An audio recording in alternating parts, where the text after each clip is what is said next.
It's really impossible for me to be a langsam. Never been a langsam reader. 내가 언제 느리게 읽었니? 진짜 빨리 읽어요.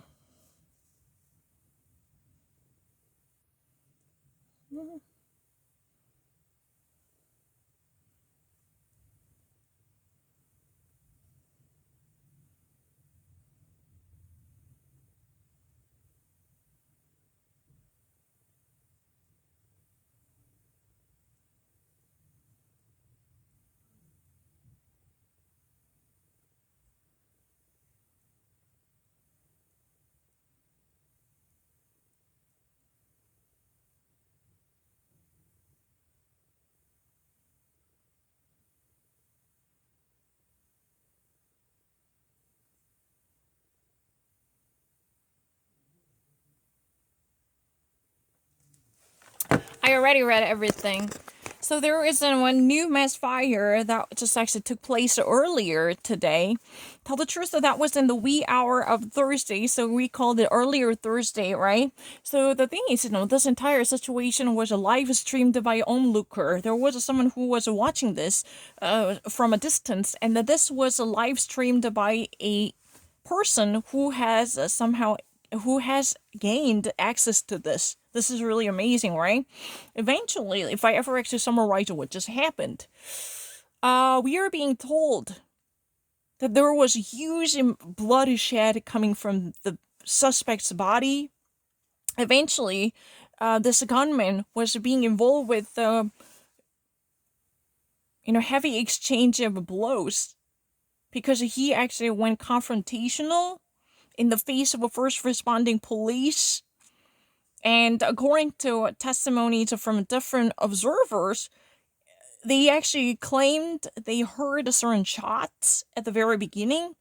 And after a couple of minutes, there was a siren coming from police. And then they heard another shot. And then there were several shots in a row. Then later it turned out to be a massive crossfire between the gunman and the police. So this whole process was actually being recorded, and there was actually massive blood. Because this, person who created this whole mass shooting was seriously injured. So even actually, at the very beginning, many of the witnesses thought this man was fucking dead.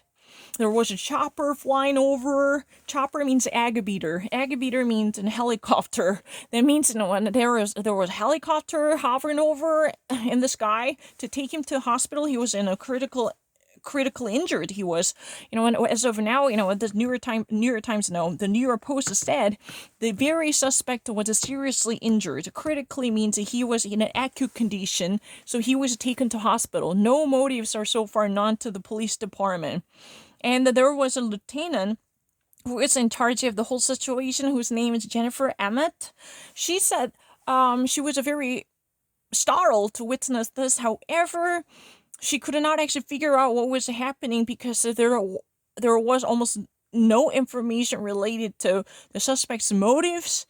And the police actually so far did not release the identities of these victims. So far, we have no serious idea who those people are.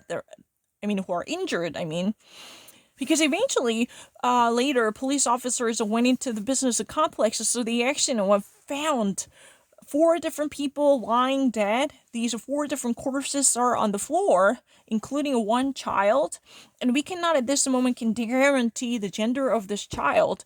And there was a 5th lady. This is really kind of including the 4 different people who are actually dead, who were pronounced to be dead, and there was another victim who was a casualty. Thankfully, she was injured, but she was still alive. So this 5th victim was also taken to hospital for a medical treatment.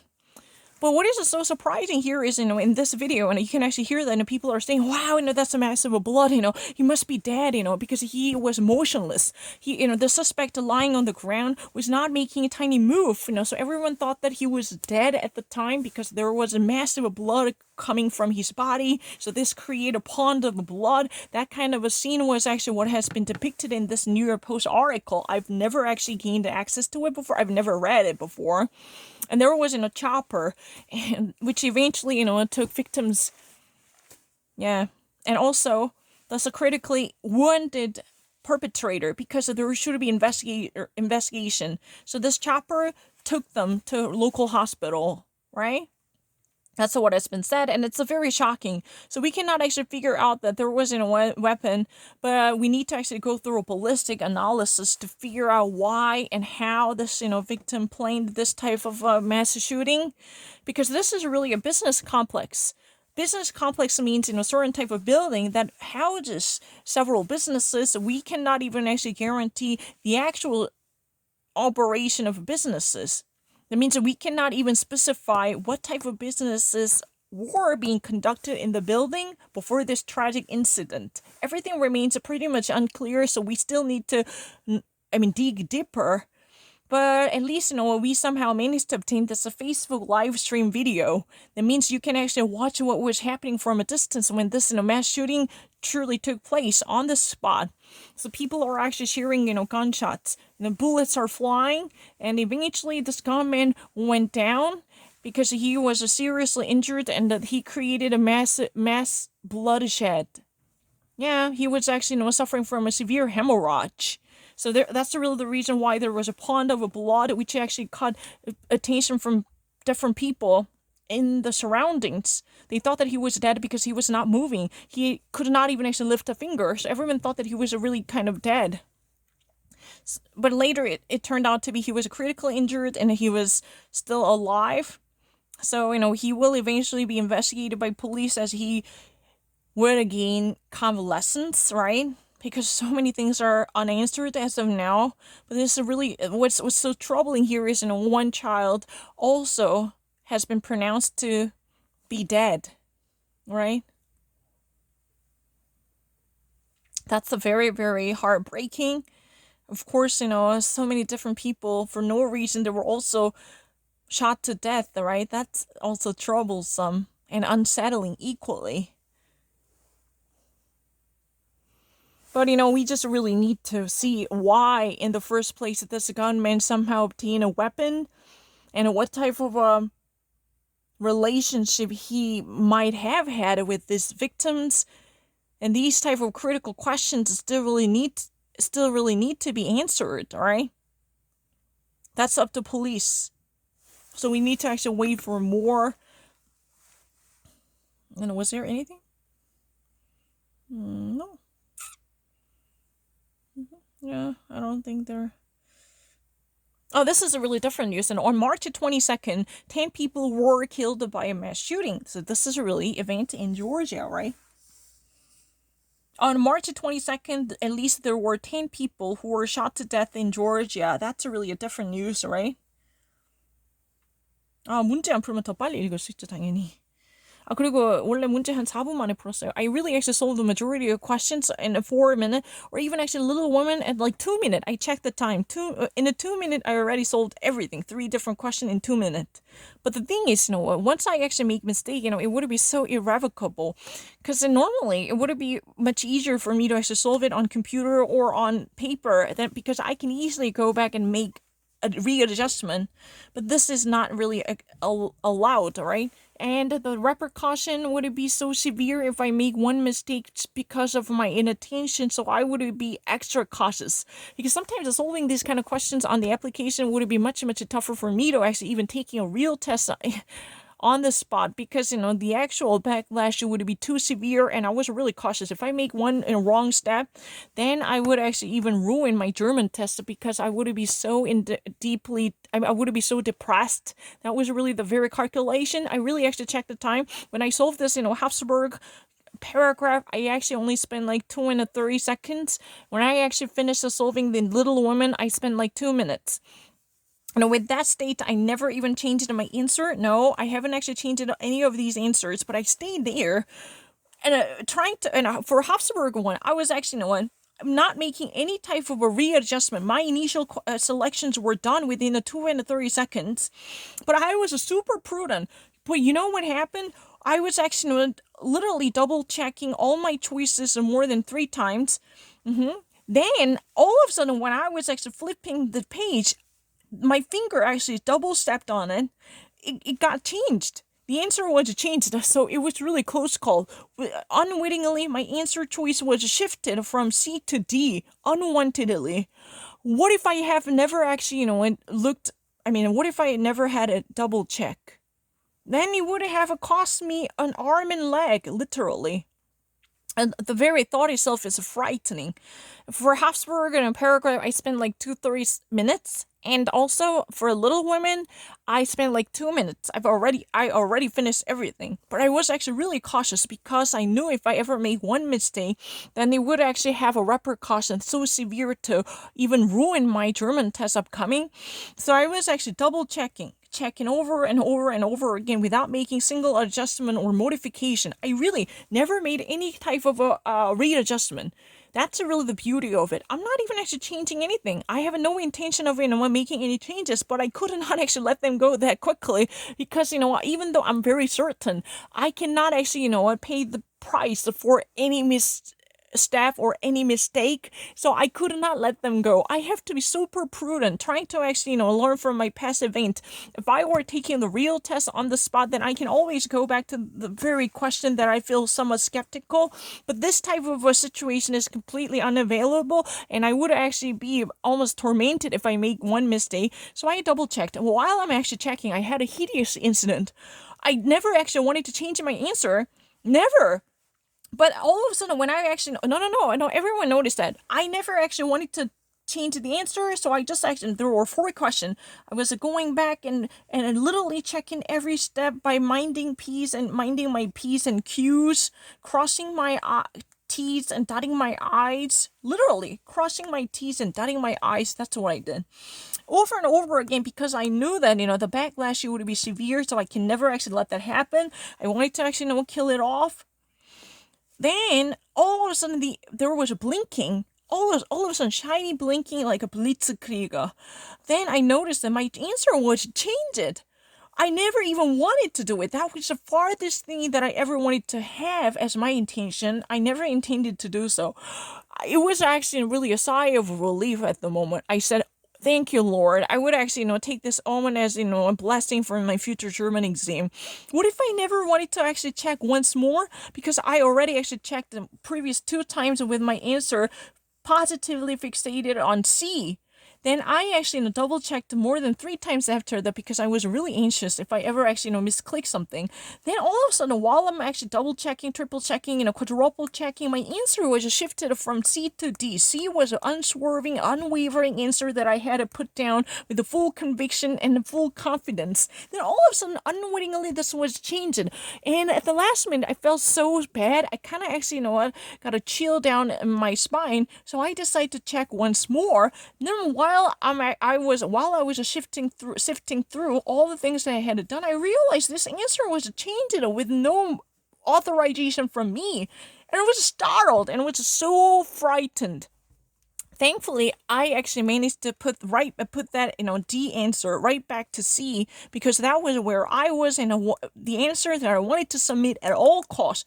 I was never been in question. I was never been skeptical, so I actually put right back into the C. So I actually submitted it and everything was right. But the original choices were made within the first 2 minutes, but I could not actually let them go. Why? Because if I ever actually make any silly misstep, the actual consequence would be too severe, even actually worse than ruining your actual test, because I cannot actually, calm myself down. I cannot focus on German tests. That's really the reason why, while it was actually just simply, very, in a silly way, going back and forth and over again to see what type of choices that I had done with no serious intention of making modification, because I had no interest in modifying my answers. I was already full of conviction, but I wanted to literally mind my P's and Q's, dotting my I's, crossing my T's and dotting my I's was very serious about plugging the holes, if any. I never really wanted to change my answer. That's really the beauty. I never wanted to.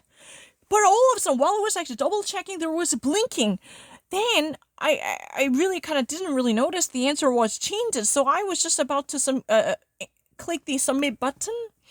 But all of a sudden, I got a very bad feeling. What if, that blinking was a bad omen? What if that, blinking would be, a just change of an answer with no modification done by me, I really got a bad feeling. My gut feeling told me, my hunch told me that could be something other than what I intended to do.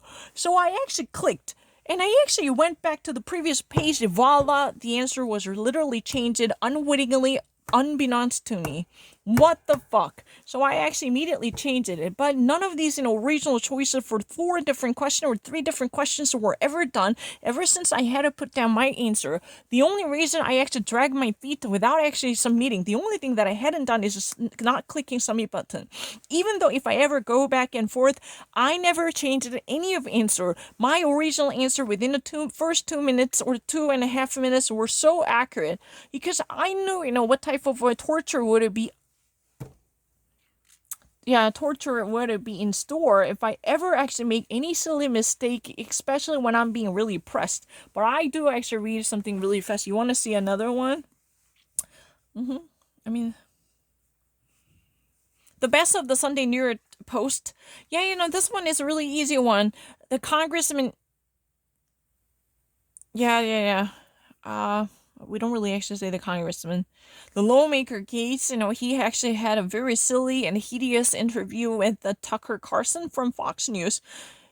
Gates claimed that he was actually threatened by some people who wanted to get monetary benefits from him. So he called it as an extortion. So he claims his innocence. He never had any serious relationship with the 17-year-old girl because, he was already actually under suspicion of having a relationship with this young lady. That was really the reason, even under William Barr's Justice Department, he was being investigated. So there has been an ongoing investigation against him, but he claimed well before this interview, he claimed that there was no such a thing, and technically this was actually, yesterday's event. Yesterday he claims that, he never even had any type of engagement with this lady. So he even actually blames the Justice Department and the different type of people who actually, put out and put forth this allegation by blaming them for extorting him. Or at least they're attempting to ruin his reputation and trying to score money out of him, which is by definition extortion. It's really easy.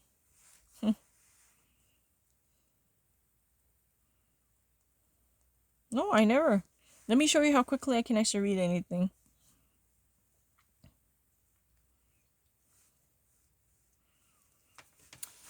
Here's how much, Cuomo allegedly offended and offered for the COVID-19 reservoir and his memoir in relationship with his publication. Yeah. Chris Cuomo, New York governor, was allegedly offered up to like $4 million for a pandemic crisis memoir. Here's how much Cuomo was offered initially for the pandemic management memoir. At the very beginning of the pandemic crisis, Governor Cuomo was praised as a real deal maker who knew how to govern the state of Empire State, the state of New York. That was, how people praised him at the time.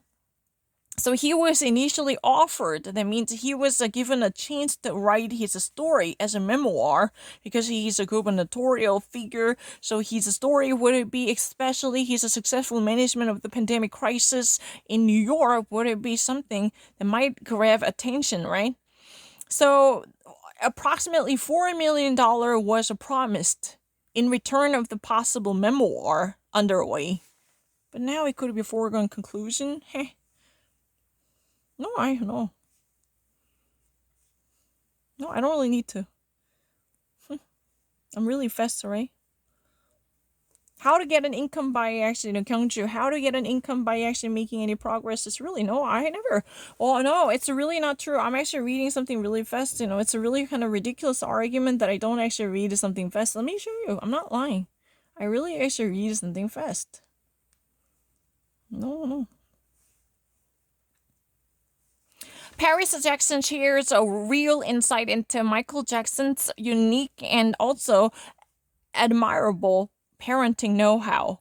Paris Jackson is really a daughter of Michael Jackson. Paris Jackson really opens up her mouth about how Michael Jackson fathered her, right? That kind of a secretive story is for the first time gets opened up by Michael Jackson's daughter, Paris Jackson. Paris Jackson shares her rare insight into Michael Jackson's parenting as a father. Yeah, it's really nice. Mm-hmm.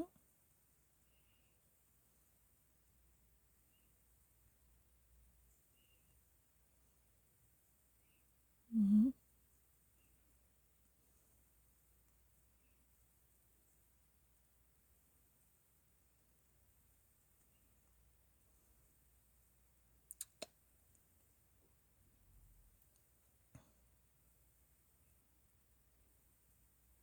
Mm.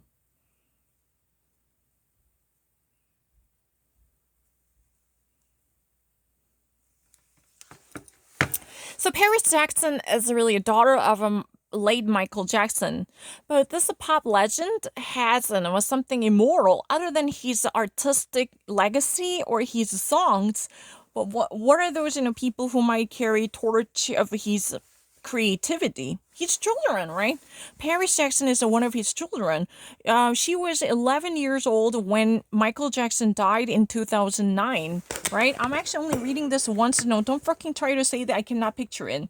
Paris Jackson said that her father was really normal and somewhat strict dad who never really wanted to spoil his children because of fame and because of wealth, right? When Paris Jackson recently sat down with Naomi Campbell for her YouTube channel No Filter, Paris Jackson shared very rare insight into the parenting style of her late dad, Michael Jackson. So in the title itself was written in the present tense, but the rest of content materials were written in the past tense. You understand that? The title is Paris Jackson shares her rare insight into the Michael Jackson's fathering style, right? This is really a once in a blue moon type of rare opportunity, Fox, if you really actually love Michael Jackson. So this would be a wow news. Wow. Michael Jackson was that kind of daddy. You didn't know that, right? The Paris Jackson is a close, very intimate first, yeah, first, first-hand experiencer. First-hand a person who had a very intimate knowledge of Michael Jackson's parenting.